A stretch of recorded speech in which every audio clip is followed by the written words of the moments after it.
આકાશવાણી સમાચાર અંકિત પ્રજાપતિ વાંચે છે. સૌપ્રથમ મુખ્ય સમાચાર.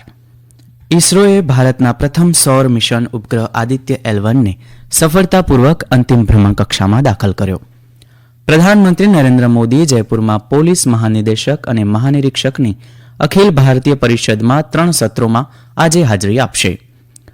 વાણિજ્ય મંત્રી પિયુષ ગોયલે કહ્યું છે કે ભારતે નાણાકીય વર્ષ 2022-23માં ₹60 લાખ કરોડથી વધુના ઉત્પાદનોની નિકાસ કરી છે. કેન્દ્રીય સહકાર મંત્રી અમિત શાહ આવતીકાલે નવી દિલ્હી ખાતે પ્રધાનમંત્રી ભારતીય જન ઔષધિ કેન્દ્ર તરીકે પ્રાથમિક કૃષિ ધિરાણ મંડળીઓ પરના નેશનલ પેક્સ મેગા કોન્ક્લેવની અધ્યક્ષતા કરશે. પુરુષોની અંડર 19 ક્રિકેટમાં ભારતે જોહાનિસબર્ગમાં એક દિવસીય મેચમાં દક્ષિણ આફ્રિકાને 6 વિકેટે હરાવ્યું. અને ભારતીય હવામાન વિભાગે જણાવ્યું છે કે પંજાબ, હરિયાણા, ચંદીગઢ, દિલ્હી અને રાજસ્થાનમાં આગામી 2 દિવસ તીવ્ર ઠંડીનું મોજું ફરી વળશે. સમાચાર વિગતવાર. ભારતીય અવકાશ સંશોધન સંસ્થા ઇસરોએ ગઈકાલે ભારતના પ્રથમ સૌર મિશન ઉપગ્રહ આદિત્ય L1ને સફળતાપૂર્વક અંતિમ ભ્રમણકક્ષામાં દાખલ કર્યો. ઇસરોએ જણાવ્યું છે કે ભારતના આદિત્ય L1 એ L1 બિંદુની આસપાસ ભ્રમણકક્ષામાં સફળતાપૂર્વક પ્રવેશ કર્યો છે. લેગ્રાન્જિયન પોઈન્ટ પર હાલો ભ્રમણકક્ષામાં ઉપગ્રહને ચોક્કસ રીતે દાખલ કરવાનું સૌથી પડકારજનક કાર્ય માનવામાં આવે છે. ઇસરોએ લગભગ 15 લાખ કિલોમીટર દૂર આવેલા ગ્રાઉન્ડ કમાન્ડ સેન્ટરમાંથી મોટર અને થ્રસ્ટર્સનો સાવચેતીપૂર્વક ઉપયોગ કર્યો હતો. રાષ્ટ્રપતિ દ્રૌપદી મુર્મુ અને પ્રધાનમંત્રી નરેન્દ્ર મોદીએ ઇસરોની ઐતિહાસિક સિદ્ધિ માટે તેની સફળતાને બિરદાવી છે અને વિશ્વાસ વ્યક્ત કર્યો છે કે દેશ માનવતાના લાભ માટે વિજ્ઞાનની નવી સીમાઓને આગળ ધપાવવાનું ચાલુ રાખશે. રાષ્ટ્રપતિએ આ મહાન સિદ્ધિ માટે સમગ્ર ભારતીય વૈજ્ઞાનિક સમુદાયને અભિનંદન પાઠવ્યા છે.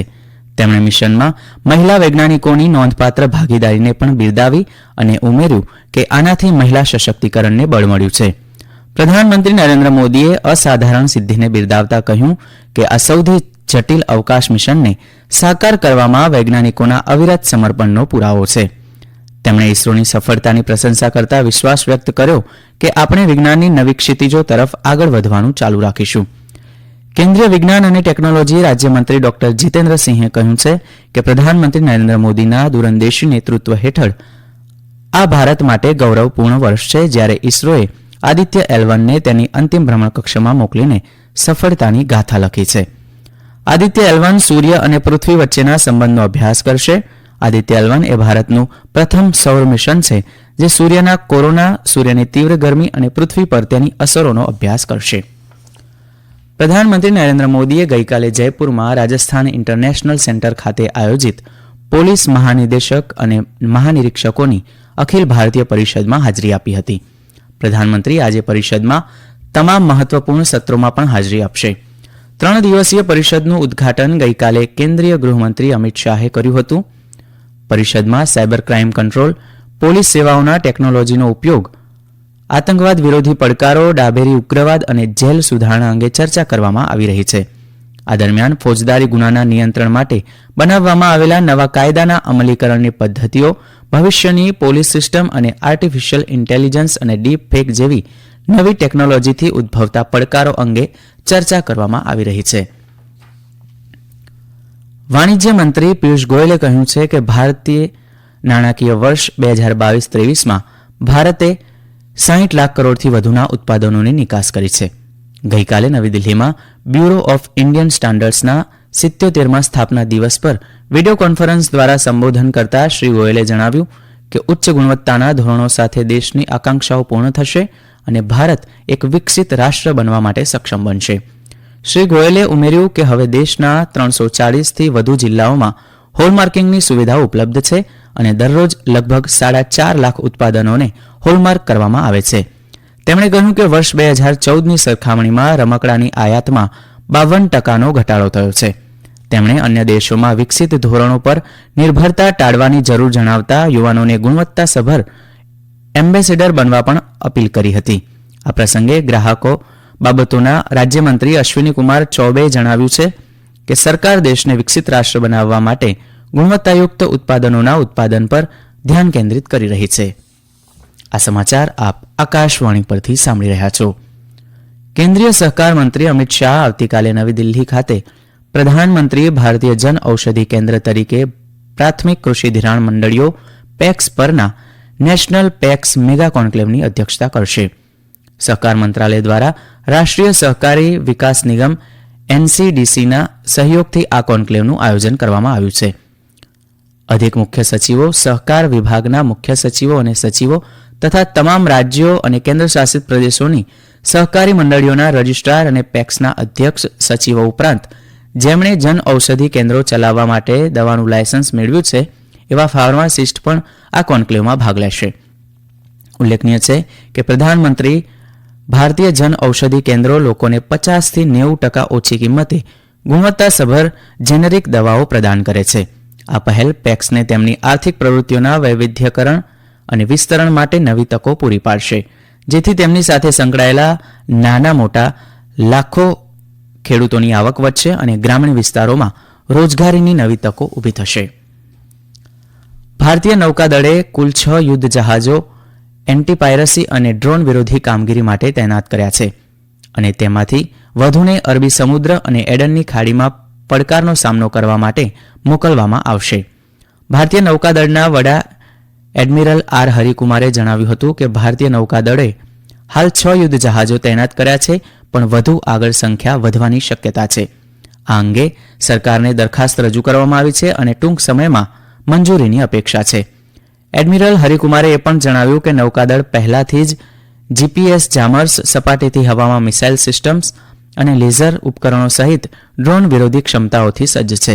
અરબી સમુદ્રમાં બંદી બનાવાયેલ જહાજ એમવી લીલી નોર્ફોકમાંથી 15 ભારતીયોને બચાવવા માટે તાજેતરમાં સમાપ્ત થયેલ ઓપરેશન અંગે નૌકાદળના વડાએ કહ્યું કે ભારતીય નૌકાદળ આપણા દેશવાસીઓને જ્યાં પણ હોય ત્યાંથી પાછા લાવવાનો પડકાર લે છે. તેમણે વધુમાં જણાવ્યું હતું કે નૌકાદળના અધિકારીઓને કોઈપણ ભોગે ચાંચિયાગીરી અટકાવવાની કાર્યવાહી કરવા નિર્દેશો આપવામાં આવ્યા છે. પુરુષોની અંડર 19 ક્રિકેટમાં ભારતે જોહાનિસબર્ગના ઓલ્ડ એડવર્ડિયન્સ ક્રિકેટ ગ્રાઉન્ડ ખાતે એક દિવસીય મેચમાં દક્ષિણ આફ્રિકાને 6 વિકેટે હરાવ્યું છે. સૌપ્રથમ બેટિંગ કરતા દક્ષિણ આફ્રિકા સ્ટીવ સ્ટોકના 69 રનની મદદથી નિર્ધારિત 50 ઓવરમાં 256 રનમાં ઓલ આઉટ થઈ હતી. ભારત તરફથી મુશીર ખાને 5 અને નમન તિવારીએ 3 વિકેટ ઝડપી હતી. 257 રનના લક્ષ્ય સામે ભારતે 48.4 ઓવરમાં 4 વિકેટે 260 રન બનાવી મેચ જીતી લીધી હતી, જેમાં ઉદય સહારાને મહત્વપૂર્ણ 112 અને પ્રિયાંશુ મૌલિયાએ 76 રન નોંધાવ્યા હતા. ઉલ્લેખનીય છે કે પોઈન્ટ ટેબલમાં ટોચ પર હોવાથી ભારત પહેલેથી જ ફાઇનલમાં પહોંચી ગયું છે. અફઘાનિસ્તાન બીજા સ્થાને છે, જ્યારે યજમાન દક્ષિણ આફ્રિકા ત્રીજા સ્થાને છે. ફાઇનલ 10મી જાન્યુઆરીએ રમાશે. ભારતીય હવામાન વિભાગે જણાવ્યું છે કે પંજાબ, હરિયાણા, ચંદીગઢ, દિલ્હી અને રાજસ્થાનમાં આગામી 2 દિવસ દરમિયાન ઠંડીની ગંભીર સ્થિતિ ચાલુ રહેવાની શક્યતા છે. હવામાન વિભાગે જણાવ્યું છે કે આ રાજ્યો અને કેન્દ્રશાસિત પ્રદેશોમાં લઘુત્તમ તાપમાન 6 થી 9 ડિગ્રી સેલ્સિયસ રહેવાની સંભાવના છે. આગામી 2 દિવસ દરમિયાન ઉત્તર પશ્ચિમ ભારતમાં ગાઢથી ખૂબ ગાઢ ધુમ્મસ ચાલુ રહેવાની શક્યતા છે. તે ધીમે ધીમે ઘટશે. ઠંડીથી ગંભીર સ્થિતિને ધ્યાનમાં રાખીને ઉત્તર પ્રદેશના લખનૌ જિલ્લા વહીવટીતંત્રે ગઈકાલે જાહેરાત કરી છે કે ધોરણ 8 સુધીના તમામ વર્ગો 10 જાન્યુઆરી સુધી બંધ રહેશે. જિલ્લા વહીવટીતંત્રે એ પણ જાહેરાત કરી કે ધોરણ 9 થી 12 માટે શાળાઓ સવારે 10 થી બપોરે 3 વાગ્યા સુધી ખુલ્લી રહેશે. ઠંડા હવામાનની સ્થિતિને જોતા આ અઠવાડિયાની શરૂઆતમાં લખનૌના જિલ્લા વહીવટીતંત્રે ધોરણ 1 થી ધોરણ 8ના વિદ્યાર્થીઓ માટે 6 જાન્યુઆરી સુધી શાળાઓ બંધ કરવાની જાહેરાત કરી હતી. બાંગ્લાદેશમાં ઓછામાં ઓછા 14 મતદાન મથકોને આગ લગાડવામાં આવી હતી, જેમાં રાજધાની ઢાકાની બહારના એક મતદાન મથકનો પણ સમાવેશ થાય છે. દેશમાં ચૂંટણીના એક દિવસ પહેલા હિંસાની લહેર શરૂ થઈ ગઈ હતી. અંતમાં મુખ્ય સમાચાર ફરી એકવાર. ઇસરોએ ભારતના પ્રથમ સૌર મિશન ઉપગ્રહ આદિત્ય L1ને સફળતાપૂર્વક અંતિમ ભ્રમણ કક્ષામાં દાખલ કર્યો. પ્રધાનમંત્રી નરેન્દ્ર મોદી જયપુરમાં પોલીસ મહાનિદેશક અને મહાનિરીક્ષકની અખિલ ભારતીય પરિષદમાં 3 સત્રોમાં આજે હાજરી આપશે.